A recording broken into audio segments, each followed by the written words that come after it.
Hi, welcome to Mind to Market Media. I'm Charles Lawson, and today we're doing another episode of Know Your Gem Dealer. Today we have my friend Michelle with us, and would you like to introduce yourself and give us a little bit of your backstory? Thank you, Charles. I would love to. My name is Michelle Wu. Now I'm a gemstone dealer. Before I was a gemstone dealer, I'm the instructor in AIGS. I teach gemmology. And before that, I got a master degree in gemmology. I have been studying the gemmology for 7 years. So I have been in this industry for more than 10 years already. So what was your thesis on for your master's in gemmology? The topic of my thesis is aquamarines from different regions. So I select around 5 regions to find the difference between the aquamarine from different regions. Yeah. Okay, I mean, it's a very hot topic at the moment. Like, everybody wants to know origin. I think maybe for the last probably 10 or so years, well, maybe not even that, the last 8 years, because everything has to have multiple origin reports. Do you see much call for origin on aquamarine gemstone reports? Is that something people are asking for? I think for the moment, not much. Not so much? Yeah, because I think we don't have so big difference of aquamarines from different regions. Yeah, the most difference one is the aquamarine from Vietnam. I find at that time the color of the aquamarine of the Vietnam, and that one the is Look very, Yen sort of deposit. Yeah, that one is very deep blue. So the color is very amazing. Yeah. Yeah, and I guess another impressive thing is the fact that I think I know maybe I think I can count on one hand the amount of people that I know that have a university degree in gemmology. Back in Australia, I did geology because that was basically the closest thing I could get to in the field of gemmology. So I'm a little bit jealous that you were actually able to do your university degree in gemmology. So very cool that you've actually taken it to that postgrad level. Then you can come to China and study in China instead. Yes. Yeah. Cool. All right. Well, you've sort of answered this, but just to repeat, so how long have you been in the gem industry for? From 2010. 2010. So yes. Almost 13 years now. Probably 2022. Yep. About 13 years. 13 years. Yes. Yeah. So pretty good stint there. You got a lot of experience in that time. Yeah, I do believe that. So then, what made you actually decide to join the gem industry? Well, at that time when I just graduated from the high school, I was thinking about what major should I choose. So I checked about a lot of information and on the newsletter also. So at that time I see the major of gemmology. So I was so curious about this major. I have never heard about this. So that's why I'm thinking as a girl, right? It's very good to study about gemstones and the jewelries, right? Yeah. So at that time I think I should try this major.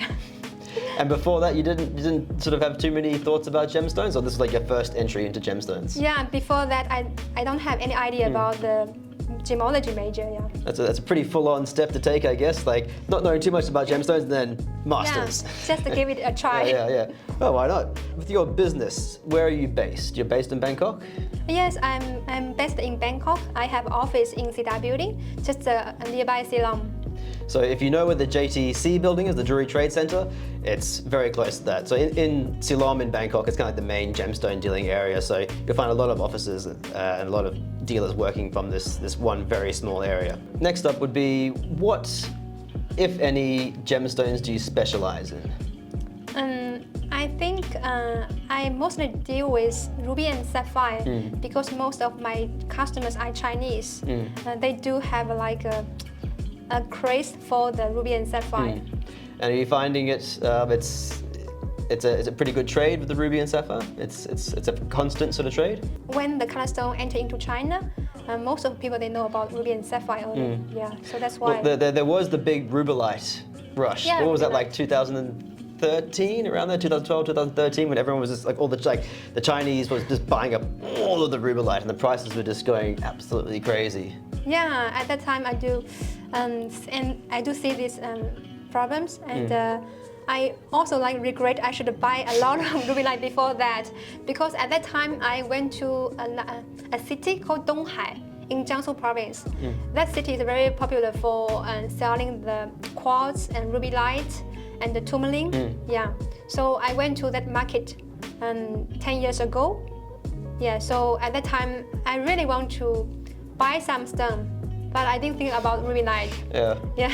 Well, probably not too bad. I know a lot of people lost a fair bit of money when the rubellite bubble burst because everyone was buying at higher prices, and then suddenly the craze, the trend just ended, and all these people have bought huge amounts of rubellite, and they couldn't get back what they even paid for it. So I think a few people made a lot of money, and a few people lost a lot of money when it came to that early at that rubellite time boom. it did. But I think now the Chinese market is getting better, and more and more people, they have some information about like the different gemstones, because they get some education. We have a lot of institutes in China for teaching gemmology.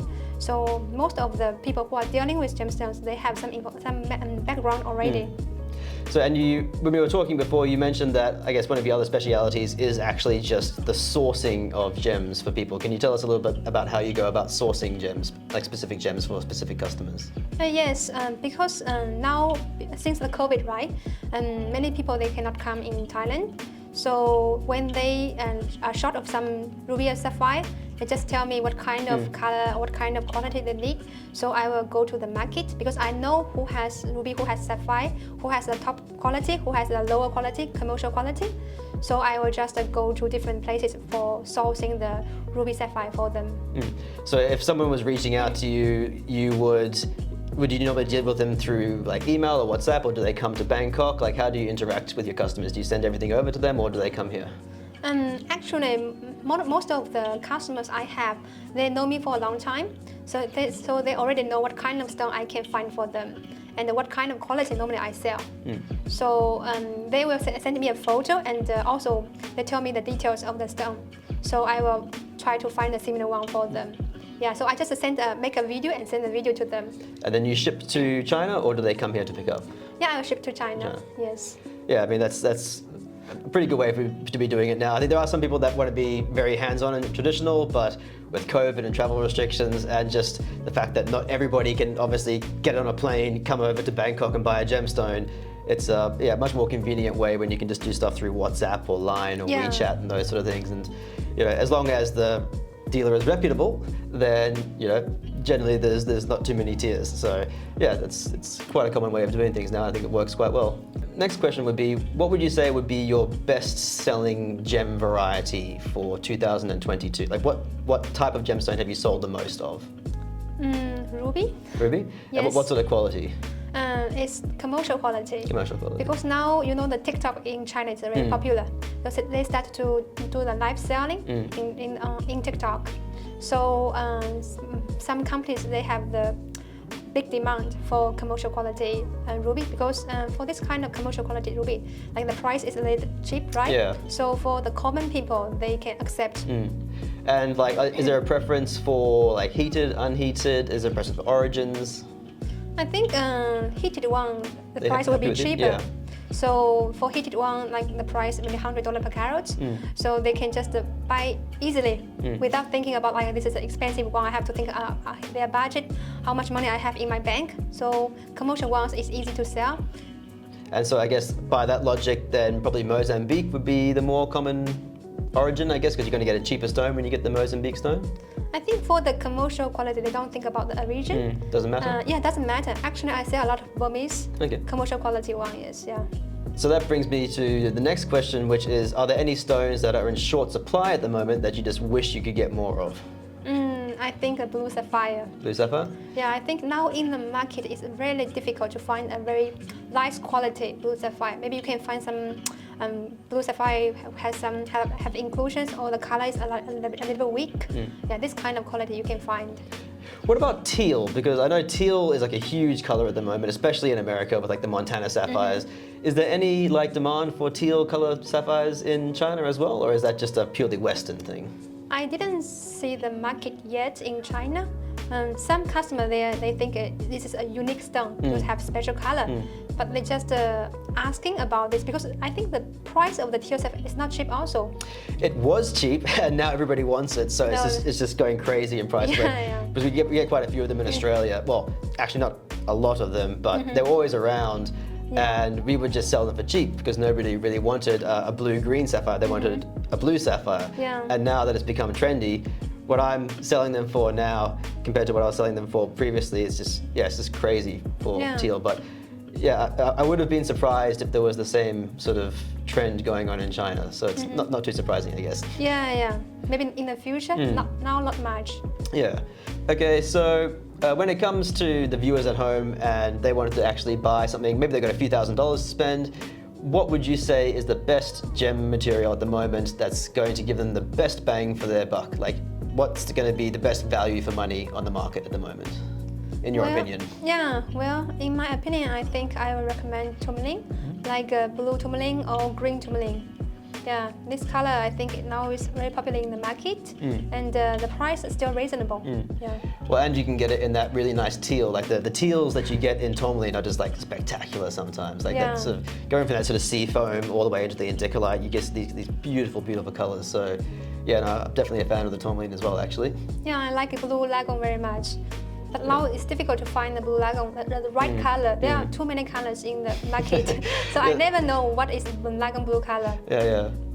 All right, so another quick question about your opinion. What would you say is, maybe going to be the next big trend in gemstones? I think this year, spessartite is very popular. Spessartite? Yeah, very popular, especially for the Fanta color. I think in China and in Russia also.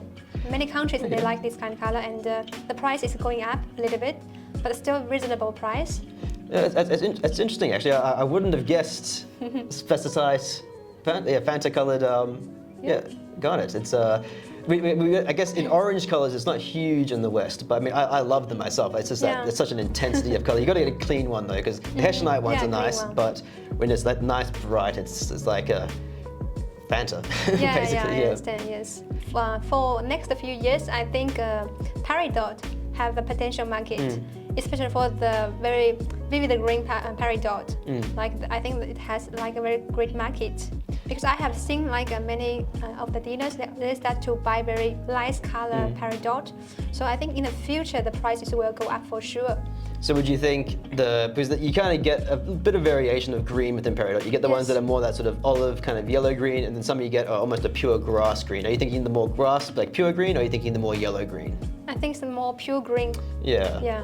I think I definitely agree on that one. It's kind of, they can rival like Severite in some cases, or tourmalines in some cases, and they've got a really good brightness to them. So I mean, even today I actually mistook a green tourmaline for I thought it was a tourmaline, it was actually a Peridot. So there's some really fine quality appearing. Yes. Would you say Pakistan is the best source at the moment? From Pakistan and the Tajikistan also. Oh, very nice. Yeah. Cool. All right. Well, the last question we have to ask everyone, which is like asking which is your favorite child, but have you got a favorite gemstone? And I think for the moment I do have some favorite stone, like Peridot. I do like the Leon feeling, so that's why. Yeah, well, I see we've got one little Peridot hiding down the bottom there. Yes, this is one of the stone I like very much. It's like this Peridot I bought in January, and I did the recutting also. So I do like the brilliance. Yeah, it's like a very bright color, open color. And it actually has a little bit of that teal effect where you could almost mistake it for being green if you sort of looked at it, and then you look at it again, no, it's definitely a blue-green. I guess when you get that light color, it's nice to see a clean stone in a light color like that, because often when you get Peridot, it's such a rare gemstone to get that most of the time it's white included. So having something like this where you actually have an eye clean stone, you definitely appreciate when you see that in Peridot. Yeah. And I guess we've got some of the nice Fanta colored. And also the Mahengi spinel also. Mahengi spinel, bit of Severite. Severite, yes, and also blue sapphire, and this color is very nice. This is like what stone is that? Spinel. Nice. Actually, what's catching my eye actually is that one down there. Is that a spinel as well? This is a ruby. A ruby, okay. It's an uncoated ruby, yes. The color is not that good, but I like the color. The color is very nice. Yeah, it's spectacular, that one. I mean, it's got a little bit of pink in it, but again, eye clean, bright cut stone. Very good polish on it as well, actually. Yeah, and the luster is very good. Yeah, and then I guess by having an eye clean stone like this, and actually, is this loop clean? No, it's not loop clean. Well, a very clean stone, like a lot of the rubies, they'll have the cracks running through them, and you'll often see, like we've got the table of the stone here, and you'll see that little sort of healed fracture. So you always appreciate when you can actually tilt the stone, and every surface is just like a nice clean mirror. But that is a super bright little one. What's the weight on that one? This is 1.8 carat, 1.08 carat. Perfect engagement ring size. Everybody wants a 1 carat. And much more exciting to have a 1 carat ruby in your engagement ring than a 1 carat diamond, I think. I think old Mark Zuckerberg, he had a a ruby for his fiancée, I believe. Oh, I don't know. I didn't see the Yeah, picture. they had a nice big ruby for her engagement ring. Yeah, that's great. Well, we've got a nice sort of selections of stones here. Thank you for bringing them all in, and thank you for coming in to talk to us today. So if you would like to get in touch with Michelle, we've got her contact details down the bottom. Now, do you deal with trade or retail, or do you deal with anybody who's happy to buy a stone? Yeah, I deal with anybody who is interested to buy stones, yeah. Okay, and what's your preferred method of contact? Email or WeChat? I think WhatsApp is better. WhatsApp. Okay, so get her on these details. She likes WhatsApp, which is the best, and that way it's very easy to send pictures and that kind of thing as well. So once again, thank you for coming in and talking to us. It's been a great time having you here. Thank you, Charles. I'm so happy to be here and to have this talk with you. Thank you. All right, Thank you. We'll see you next time. See you.